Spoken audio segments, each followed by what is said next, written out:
MAB Hollywood, and he always has some movies for us to see. And this time I get the chance to see Matthias eyeball to eyeball. It is so cool to have you in studio instead of always talking to you by phone. Are my eyes really blue?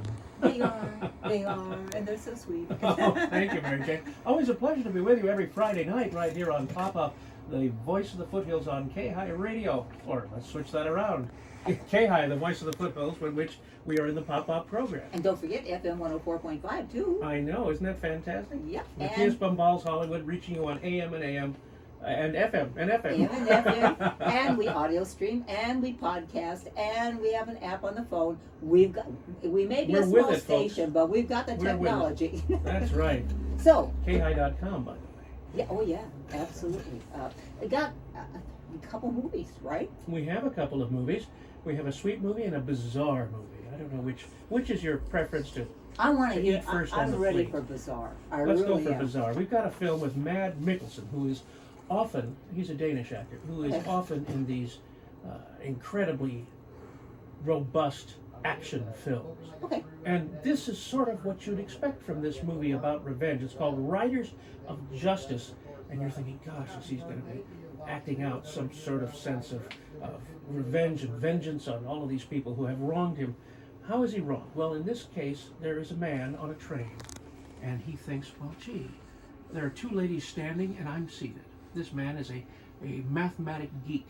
We find this out later in the story. So he thought he'd do the gentlemanly thing and get up and offer his seat to the mother of the mother and daughter. Nice. Suddenly there's a train wreck. Uh-oh. And the lady dies. Where he was sitting.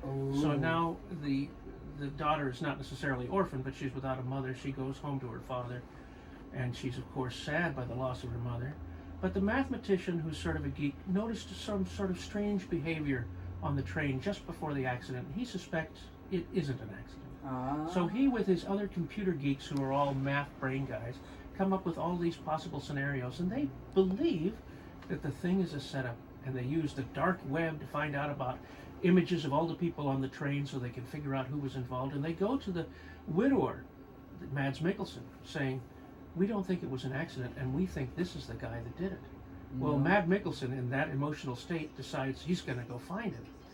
So off he goes to find them, but he's surrounded by these geeks who are just bizarre, off the wall, and so you have this contrast of this vengeance story with these guys who, you know, sit around and do what your earlier guest suggested on the noon news today. and numbers. That's right, numbers.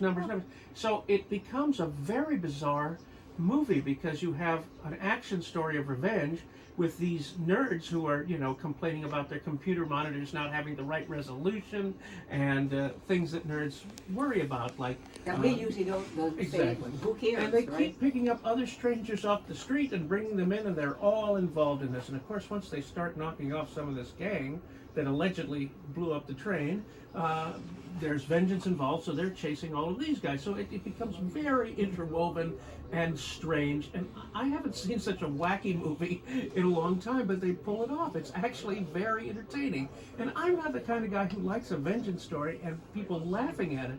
When someone gets shot, it's not funny.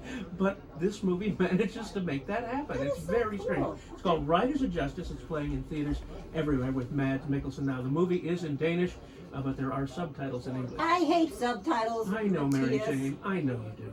But you know, some wacky. people, it's still fun to watch. Okay. It really is. It was bizarre. I had a house guest that watched it with me, and he couldn't believe what he was looking at. So. I can believe that. It was a very strange, I still am thinking, did I watch it or did I dream Now, it? do we eventually find out who did it?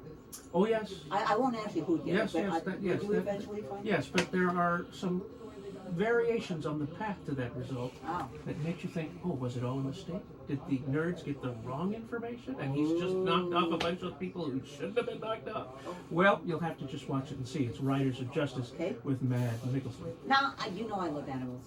Of course. And this is a true story about the Horse Dream Alliance, which a small Welsh community decides to sponsor and go in as a collective on a horse for a horse race. So they find a mare they breed the mare, and they have this wonderful little foal that they bring up over time, and they start entering in races. They get a trainer to take it, and all of a sudden it starts to become an award-winning horse that manages to win several No races. kidding. So it's this small struggle of this one woman who just wanted to do this, and nobody believed in her until such a bunch of oddball nuts in the town decided to support her. The town drunk threw in some money. A guy who was castigated for bad business dealings, he sort of did this for some sense of coming back.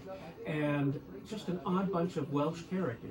The movie's in English, there are no subtitles, although Welsh, of course, almost is incomprehensible, so you almost need subtitles for that. But no, that you can understand what they're saying. And Toni Collette plays this woman that is behind making this horse happen and be famous. And it's just such a wonderful success story. When did it happen? This is actually a true story that happened just a few years ago, No kidding. based on a real story of this underdog that came out ahead. And isn't it nice to see a story like that, Mary Yeah, Jane? it's a positive thing. And are any of the real people in the movie? No, but as they often do with pictures like this, at the end of the movie in the credit crawl, they show you the real horse and the real people. So you will get to see them Is eventually. the real horse still But alive? it was just, I think the real horse is still living. Oh, good. There's of course a big scary moment, of course, at a horse Uh-oh. race when something happens that they don't know if the horse is going to pull through or not. Oh, So I hate those you'll just things. have to watch and find out. But I will say that no animals were harmed during the making Okay. of this movie. Yeah, thank you. I'm sure Peter was looking. That's right. It's called Dream Horse. It's from Bleecker Street Media, Uh-huh. and it is just a feel-good movie. And I think we're all ready to feel good now that we're starting to go back to the movies again. It is. Are you going to be doing anything soon, or do you know if the theaters are going to open so you can do some of the stage stuff, or Ironstone Vineyards, the stuff that you did? Everything's still your in stuff limbo. was great. Oh, thank you. And until the state of California makes its official edict on June 15th, Okay.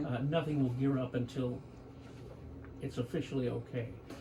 But until that time, we just are hoping and waiting. The movie theaters, of course, are open, but theaters that have live entertainment of any kind are forced to wait until the state mandate lifts and there are no social distancing requirements and no mask requirements. Oh, I don't understand. If it's live, you're on stage, you're separate from the people. I don't understand why they wouldn't. I think it has to do with volume of audience. They Oh, think the average movie theater probably has at the most 50 to 60 people in attendance, whereas concert venues have 2,000 people at once, and there's just greater chance of contagion throughout. But now, if you've been injected, I think most people are looking forward to a land and a world beyond that. We hope that people can just get together and be kind and think forward and be considerate of the others, so we can all go back to the life that we hope. Oh, I know. If greed gets a chance, it's managed to swim in there. Yeah, it is awful. But I think things are looking up overall. But for me, to answer your question, we have to wait till after June 16th to see what will develop, and if we can retool in time to get something even ready by the end of the summer. Because until we can go back in the theater, you can imagine a big movie palace with deferred maintenance for over a year. Oh my gosh. Has a water main burst? Has anything happened? Everything will need to be cleaned. The pipe organ will probably need 2 or 3 months of service to get it to sound like it should again, because no one's been in there to take care of it. And I just hope that they survive all of this. Oh, sure. Because it's been, 14, 15 months since anybody's done anything live. That's quite so. Well, here's hoping for the best. Now, if they want to keep up with you and find out what you're up to, especially, when these things, the venues start opening, where do they go to? MABHollywood.com on your web browser, at MAB Hollywood on Twitter, Matthias Bombal's Hollywood on Facebook, and of course, every single Friday night, right here on the Voice of the Foothills, K-High, AM and FM with the splendid Mary Jane Pop. Oh, splendid. That's my word this year? This month? This week? This week? Yay! I love it. I'm splendid. Okay, I've got to remember that. I got to show you something. You're not going to believe this. And, folks, I'm holding it up to the microphone so you can see it. I've kept all the words that you've said My to gosh, me. she really has. All of Every it. single one of those. I've come up with, look at that. All the way back to the very beginning. I know. Well, there you have it, ladies And and I've gentlemen. I got- try to come up with a new word for Mary Jane every week, but it's possible I may have said that one before. No, I don't can't think remember. so. Let me talk. I'll just take a look at this. She's going alphabetically. She hasn't listed these words alphabetically on her cheat sheet, ladies and gentlemen, No. as you're listening, dear listener. But these are all words that I've come up with to describe Mary Jane, which are all In fact, apropos, because I've never met anyone quite like her, and boy, am I That's glad not to know her. necessarily a compliment, you know. Well, it is coming from me. Well, I know, I There you go. appreciate that. I'm so glad you were able to come up today, and you brought a friend, Edward. Edward. Hi, Edward. Edward Thank Torres. you. He's the manager of the Old Town Music Hall in El Segundo, California, and Oh, is a really? capable theater organist and a very good friend. He was up for a research project and visiting some of our friends here in Northern California. So we're glad to have him here. Well, nice to have you with us, Edward. He's doing a video here. You can tell. I know he's been taking pictures and a video, and I go, oh, this has got to be somebody It's who's very involved. important. Yes, absolutely. Well, anyway, Matthias, thank you so much for being with us today, and I'll talk to you next Friday. It'll probably be by phone, but that's okay. We'll look forward to it. I always get excited talking to you. I look forward to it every week because it's not our chinwag alone. It's our friends and family that listen on KI, and I love them very much. You betcha. Take good care and stay well. That's the main thing. Year, dozens of first responders and police Okay. were injured Well, or that was killed swell. Thank while you. assisting motorists